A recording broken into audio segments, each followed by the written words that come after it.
गुरुजी राधे राधे। जी राधे राधे। सबसे पहले मैं अपने इष्ट देव अपने गुरुदेव महाराज जी के चरणों में प्रणाम करता हूं एवं उनसे जुड़े हुए जितने भी भक्तगण हैं उनके चरणों में मेरा कोटि कोटि नमन। खुश रहिए। गुरुजी मैं आपसे एक प्रश्न करना चाहता हूं कि बेटी अभिशाप है या वरदान? वरदान है, अभिशाप कैसे होगी? नहीं, जैसे दो लाइन सुना रहे हैं सर। कहा गया है कितनी सीता गंगा माँ की गोद में समा गई, कितनी गीता रेल की पटरियों पे सो गई, कौन कुएं में कूद पड़ी, कौन गिरी मीनारों से, कौन करेगी इसकी गिनती रोज रंगे अखबारों से। तो इसमें हम समझना चाहते हैं सर आपसे, बहुत है कि समाज में बेटी जिसके पास है, जैसे हमारे पास पत्नी आई है साथ में, हमारी पत्नी साथ में आई है, तो उनके पास हमारे पास 3 गो बेटी है, वो बहुत परेशान रहती है। हम उसको समझाते हैं, चलिए महाराज जी से कुछ समझ लें। तो जय श्री राधे मित्रों, मैं श्रेयस स्वागत करता हूं अपने YouTube channel reaction by Shreyas में। आज की वीडियो में हम देखने वाले हैं जिसमें एक व्यक्ति गुरुजी से ये पूछता है, गुरुजी मुझे ये बताइए कि बेटियां श्राप है या वरदान। तो इस पर गुरुजी क्या कहते हैं आइए देखते हैं इस वीडियो में। लेकिन अगर आप अनिरुद्धाचार्य को अपना गुरु मानते हैं तो मेरे इस चैनल को सब्सक्राइब कर लें, और अगर आपको मेरी वीडियो से कोई भी शिक्षा मिलती है, अच्छी लगती है, तो कमेंट में राधे राधे लिखें, या जो शिक्षा मिलती है उसके बारे में ज़रूर लिखा करें। और बिना किसी देरी के, ज़्यादा ना समय आपका ना लेते हुए स्टार्ट करते हैं आज का ये वीडियो। गुरुजी राधे राधे। जी राधे राधे।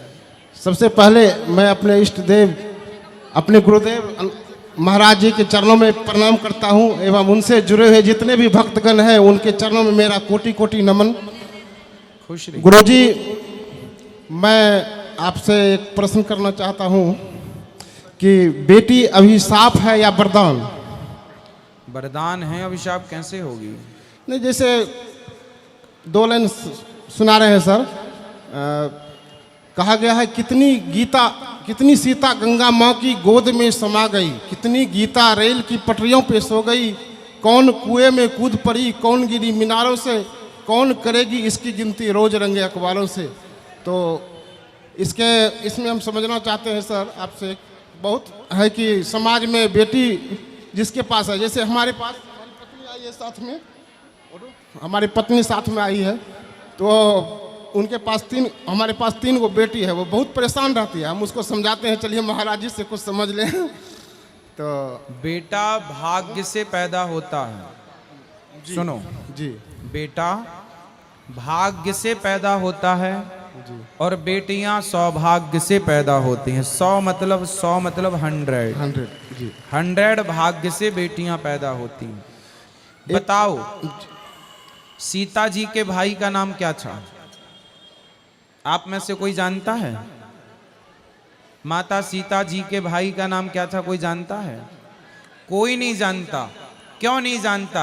क्योंकि सीता के पिता जनक जी का नाम उनके बेटे ने नहीं, उनकी बेटी ने अमर किया है। जनक जी का नाम उनके बेटे ने नहीं बल्कि उनकी बेटी माता सीता ने अमर कर दिया। इतना अमर किया कि युगों युगों तक उनका नाम लोग जनक जी का नाम लेते हैं। जनक जी का नाम अमर उनके बेटे से नहीं हुआ, उनकी बेटी से हुआ। तो जरूरी नहीं है कि बेटे ही नाम अमर करते हैं, बेटियां भी नाम अमर करती हैं। अनसुईया ने अपने माँ बाप का नाम अमर कर दिया। फिर इसलिए आपकी बेटियां हैं तो आप परम सौभाग्यशाली हैं। बेटे के लिए भगवान दे दें आपको तो अच्छी बात है, वरना खुश रहिए। औरों की तो, कुछ लोगों की तो बेटियां भी नहीं होती। जी सर, दूसरा प्रश्न है मेरा सर कि भागवत प्राप्त करने का मुख्य साधन क्या है? सत्संग। सत्संग। थोड़ा आशीर्वाद दे दीजिए हमारी वाइफ। राधे राधे गुरुजी। जी जी जी मैया छोड़ दो, बैठी आगे हो, देख पीछे रही। आपके चरण स्पष्ट गुरुजी। बोलो बोलो, खुश रहिए। मैं तो बहुत भावुक हूँ गुरुजी। मैं अपना शब्द आपके माइक पर नहीं बता सकती हूँ। मैं आपके सहारे, आपके भागवत कथा के सहारे जीती हूँ प्रभु। क्या दिक्कत है, क्या कष्ट है आपको? कोई कष्ट नहीं, भगवान के कृपा से मैं बहुत खुश हूँ प्रभु। लेकिन समाज में रहने के लिए कोई समाज का क्या है? समाज की परवाह करेंगे तो जी ना पाएंगे। समाज का क्या है? समाज का चरित्र क्या है जरा समझिएगा। समाज ने क्या माता सीता को छोड़ा कहने से? नहीं गुरुजी। फिर आपको छोड़ देंगे? फिर तो समाज की परवाह क्यों करना। एक बाप बेटा जा रहे थे, आपको मैंने ये कथा शायद सुनाई हो, गधा उनके साथ था। तो गांव के लोगों ने कहा देखो जब गधा साथ में है तो पैदल चलने की क्या जरूरत है। तो दोनों बाप बेटे गधे पे चढ़ गए। दूसरे गांव से निकले तो दूसरे गांव के लोगों ने कहा लो एक गधे पर दो दो गधे चढ़े हैं। तो उनमें से एक उतर गया कि भाई सही है भाई, गधा बच्चा है, अभी हम दो दो ज्यादा वजनी है। एक उतर गया तो बाप उतर गया, बेटा बैठा रहा। तो लोग बोले लो लो कितना घोर कलयुग आ गया, बेटा गधे पे बैठा है, बाप पैदल चल रहा है। तो बाप बैठ गया, बेटा उतर गया। आगे के गांव के लोगों ने कहा राम राम घोर कलयुग आ गया, कैसा निर्दयी बाप है, गधे पे बैठा बेटे को पैदल चला रहा है। तो दोनों उतर गए। अब बताओ वो लोग क्या करें। दोनों थे नीचे तो भी जमाना बोला, दोनों चढ़ गए ऊपर गधे के तो भी जमाना बोला, एक चढ़ा तो भी बोला, एक उतरा तो भी बोला।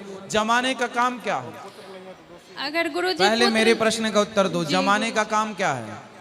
वो तो दोषी ठहराते हैं। जमाने का काम है केवल बोलना।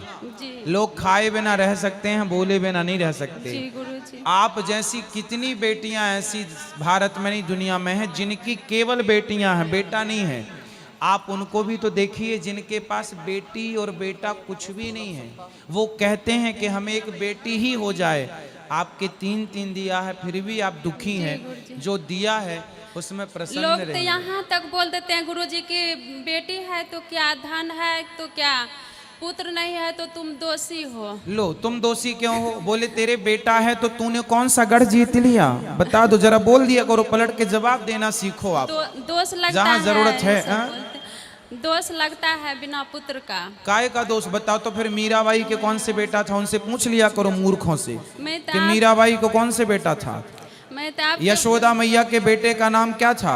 यशोदा मैया का भी खुद का जाया बेटा नहीं था, मीराबाई का भी बेटा नहीं था। तो क्या बिना बेटे के गति नहीं होती। समाज में इस अज्ञान का आप लोग इलाज करो, समझाओ इन लोगों को। बोले गुरुजी क्या, मैं तो बचपन से मेरे नाना जी, मैं उनको गुरु मानते हैं, लेकिन ये सोचना चाह रहे गुरुजी हम किसी से अभी तक दीक्षा नहीं लिए। इसी आशा में हम यहाँ आए हैं, भटक के वृंदावन आपके कथा सुन सुन के। दीक्षा तो ले लो, पर आज से मुझे वचन दो कि आज से आप रोएंगे नहीं, इस बात का दुख नहीं रखेंगे कि हमारे पास बेटा नहीं है, बल्कि इस बात की खुशी मनाएंगे कि हमारे घर तीन तीन लक्ष्मियां हैं। जी मैं तीन तो तीन बहुत बेटियां। खुश हूँ। जो है उसकी खुशी मनाइए, जो नहीं है उसका दुख मनाने से क्या लाभ। बोले महादेव जी का नाम जपते थे बचपन से। कल जो है हम ठाकुर जी लेंगे लड्डू गोपाल, तो उनके सेवा करेंगे तो नाम महादेव जी का ओम नमः शिवाय जपते हैं। महादेव जी का नाम जपने के कारण ही महादेव ने आपको कृष्ण की भक्ति प्रदान कर दी। जी वही नाम जपते। तो कल से ठाकुर जी की पूजा जो करेंगे तो नाम क्या जपेंगे। जब मंत्र आप लेंगे तो हम मंत्र देंगे, फिर जी। मंत्र जो देंगे उसका आप जाप करना। जी राधे राधे।